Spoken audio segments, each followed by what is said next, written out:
देखिए, जिस तरीके से विपक्ष इतना अमर्यादित होके, आप अपनी बातों को रखिए, कतई इसका कोई एतराज नहीं है, पर मर्यादा में रहकर रखिए।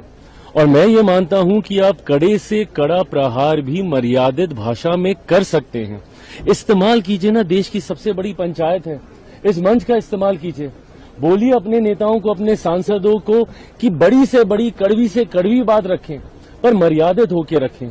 आप मुझे बताइए, ये कैसी परंपरा की शुरुआत कर रहे हैं ये लोग, जहां टेबल पे चढ़ जाते हैं, सेक्रेटरी जनरल की टेबल के ऊपर खड़े हुए हैं, चेयर के ऊपर कागज फाड़ के फेंक रहे हैं। जो पहली बार के सांसद हैं, कैसी परंपरा नेता प्रतिपक्ष उनको देकर जाना चाह रहे हैं। अभी 2 दिन पहले एनडीए संसदीय दल की बैठक में प्रधानमंत्री जी आचरण सिखा रहे हैं, सारे यंग मेंबर पार्लियामेंट्स को, जो फर्स्ट टाइमर्स हैं, उनको बता रहे हैं कि कैसे आपको आचरण करना। और वो क्या देख रहे हैं, मेरी पार्टी में 3 फर्स्ट टाइम मेंबर पार्लियामेंट्स हैं, वो अगर ये सारी चीजें आज देखेंगे, वो भविष्य में वो लोग क्या सीखेंगे, क्या असर पड़ेगा। परंपराएं, नियम, कानून क्या कुछ मायने नहीं रखते। आप बोलिए ना, आप अपनी बातों को रखिए, पर जब आप बोलेंगे तभी तो देश सुनेगा, तभी तो जनता तक भी आपकी बात जाएगी। और मुझे तो अफसोस इस बात का है कि एक व्यक्ति के अहंकार में, नेता प्रतिपक्ष के अहंकार में पूरा विपक्ष वॉश आउट हो रहा है। बंगाल में चुनाव है, क्या टीएमसी को इस मंच का इस्तेमाल नहीं करना चाहिए था? ममता बनर्जी जी सुप्रीम कोर्ट तक चली जा रही हैं अपनी बात रखने के लिए।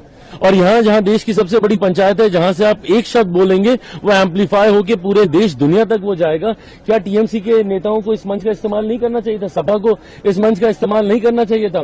बट एक व्यक्ति के अहंकार में, अहंकार भी नहीं, उनकी जिद में, वो जो एक बच्चों की जिद होती है ना कि मैं बोलूंगा तो यही बोलूंगा, रूलिंग आ जाए, नियम बन जाए, कानून बन जाए, उसमें पूरा विपक्ष बहता जा रहा है। मुझे लगता है विपक्ष को भी समझने की जरूरत है कि जिनको उन्होंने नेता प्रतिपक्ष बनाया हुआ है, उनके पीछे खड़े होने से क्या उनको लाभ मिल रहा है कि उल्टा उनका नुकसान हो रहा है। बिहार में नया नियम निकल गया है, गृह मंत्री ने कहा है कि अश्लील गाने नहीं चलेंगे, गाने बजते हैं तो उन पर एक्शन लिया जाएगा। मुझे लगता है ये सही फैसला है और ये होना भी चाहिए।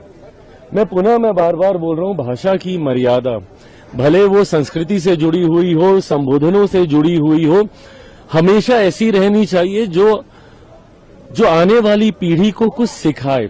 ऐसे में मेरा राज्य कई बार इस बात को लेकर बदनाम होता है, मेरी भाषाएं इस बात को लेकर बदनाम होती है कि इस भाषा में ऐसे अश्लील गाने बनाए जाते हैं। ऐसे में लोकसभा, विधानसभा के चुनाव में भी इस बात को लेकर काफी चिंताएं हर राजनीतिक दल की थी। मुझे लगता है ये सही समय पे लिया गया, सही फैसला है बिहार सरकार का।